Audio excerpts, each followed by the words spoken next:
Hello everyone.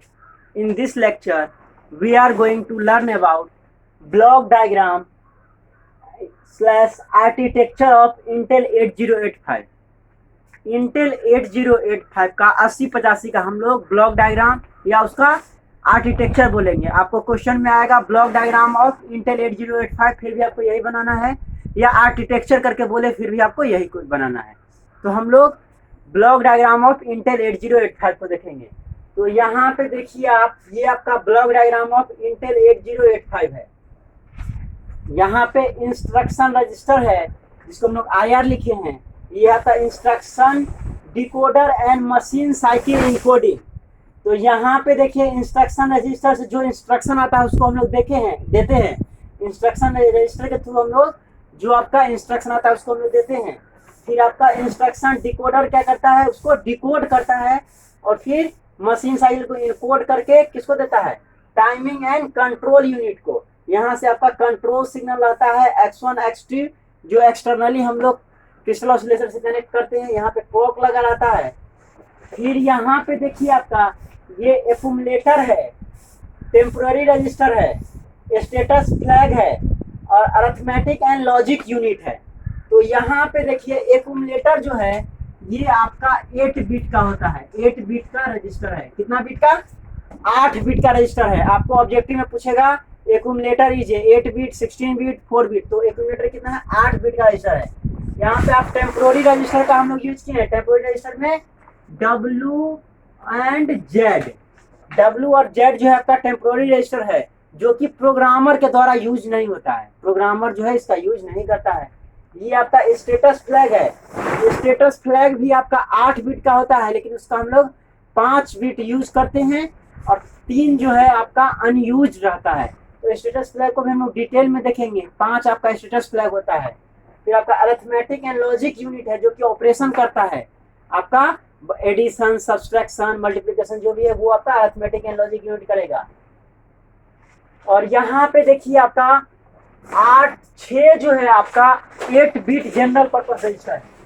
6 जो है 8 bit general purpose register, general purpose register, general purpose register कौन कौन है? ये आपका BC DE HL, ये हो गया BC 2 2 4 2 6। ये आपका 8 बिट का जनरल पर्पस रजिस्टर है। इसको जनरल पर्पस रजिस्टर बोलते हैं। B आपका 8 बिट का है और C भी आपका 8 बिट का है। तो जब दोनों होगा तो कितना बिट हो गया? 16 बिट। तो ये 16 बिट का, DE भी आपका 16 और HL भी आपका 16 बिट का है। जब सेपरेट लीजिएगा तो ये आपका 8 बिट का, ये भी आपका 8 बिट का, ये भी 8 बिट का, ये भी 8 बिट, ये भी 8 बिट, ये भी 8 बिट। तो आपका जनरल पर्पस रजिस्टर जो है 6 होता है। BC DE HL सब कितना है? 8 बिट का। दोनों अगर कंबाइन करके कितना हो जाएगा? 16 बिट का हो जाएगा, B और C। और कॉम्बिनेशन हम लोग हमेशा B को C के साथ करेंगे, B को E के साथ करेंगे और H को L के साथ करेंगे। आप B को D के साथ नहीं कर सकते हैं, वो गलत तरीका है, वो रॉन्ग हो जाएगा। फिर हम लोग C को E के साथ नहीं कर सकते हैं। B को हम लोग हमेशा C के साथ करेंगे, D को हमेशा E के साथ करेंगे और H को हमेशा L के साथ करेंगे। तो ये आपका 6 जनरल पर्पस रजिस्टर हो गया, जो कि 8 बिट का होता है। उसके बाद है आपका स्टैक पॉइंटर। स्टैक पॉइंटर आपका 16 बिट का होता है, 16 बिट का होता है। और सॉरी, स्टैक पॉइंटर आपका 16 बिट का होता है, जो कि SP से हम लोग डिनोट किए, स्टैक पॉइंटर। और फिर आपका प्रोग्राम काउंटर है। प्रोग्राम काउंटर भी आपका 16 बिट का होता है।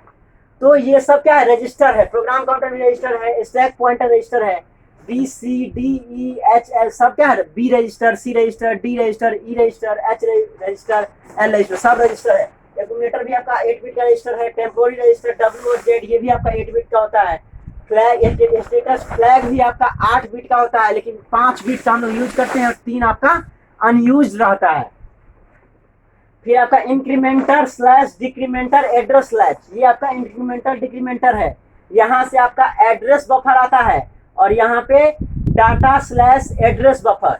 तो एड्रेस बफर यहाँ से 2 लाइन जा रहा है इंक्रीमेंटर डिक्रीमेंटर। एक आपका एड्रेस बस और एक एड्रेस बस आ जाएगा, एक आपका एड्रेस स्लैश डाटा बस। तो तो एड्रेस बस कहाँ से कहाँ तक होता है, A8 से A15 आपका एड्रेस बस होता है, पिन डायग्राम में हम लोग देखे हैं।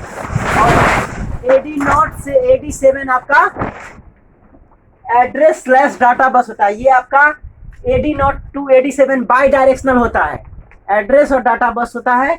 और ये आपका एड्रेस बस जो होता है यूनि डायरेक्शनल होता है, मतलब एक डायरेक्शन होता है उसका। और फिर यहाँ से इस तरह से ये आपका 8 बिट इंटरनल डाटा बस है। तो इस तरह से ये आपका आर्किटेक्चर है। यहाँ पे देखिए इंटरप्ट कंट्रोल है, हम लोग इंटरप्ट सिग्नल का यहाँ पे यूज किए हैं। इंटरप्ट सिग्नल में ट्रैप जिसका प्रियोरिटी हाई होता है, नॉन मास्केबल इंटरप्ट होता है आपका ट्रैप, और RST 7.5, RST 5.5, RST 6.5, sorry RST 5.5, INTR interrupt request, ये आपका इंटरप्ट सिग्नल है। INTR का सबसे लो प्रियोरिटी होता है और ट्रैप का सबसे हाई प्रियोरिटी होता है। फिर आपका यहाँ पे है सीरियल इनपुट आउटपुट कंट्रोल, यहाँ से आपका सीरियली हम लोग डाटा को देते हैं और सीरियली हम लोग डाटा को लेते हैं। SID ये आपका इनपुट पिन होता है और SOD ये आपका आउटपुट पिन होता है। सीरियल इनपुट डाटा और सीरियल आउटपुट डाटा, तो ये आपका आर्किटेक्चर हो गया, आर्किटेक्चर ऑफ इंटेल 8085। तो इस तरह से हम इसको समझे।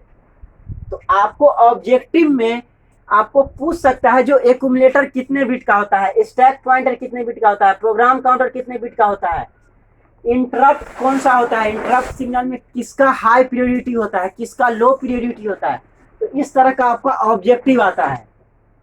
तो इस तरह का आपका फिर स्टेटस फ्लैग के बारे में आपको रहेगा। तो हम लोग सब के बारे में डिटेल में, जितना भी ब्लॉक है उसके बारे में डिटेल में हम लोग नेक्स्ट लेक्चर में देखेंगे। Thank you for watching my video, thank you so much dear friends. इस चैनल को आप नए हैं तो सब्सक्राइब कीजिए, अगर आप पहले से हैं तो लाइक कीजिए और कमेंट कीजिए। इससे क्या होता है, मेरा भी मनोबल बढ़ता है। कुछ आपको फीडबैक है, आपको लग रहा है कि कुछ और भी इम्प्रूवमेंट हो सकता है, तो आप मुझे सुझाव दें, मैं बिल्कुल कोशिश करूँगा जो उसको मैं इम्प्लीमेंट करूँ। तो मेरा भी मकसद होता है कि जो बेटर से बेटर हम कर सके। तो आप कमेंट बॉक्स में मुझे बताएं जो कैसा वीडियो है और क्या इम्प्रूवमेंट आप चाहते हैं। Thank you so much.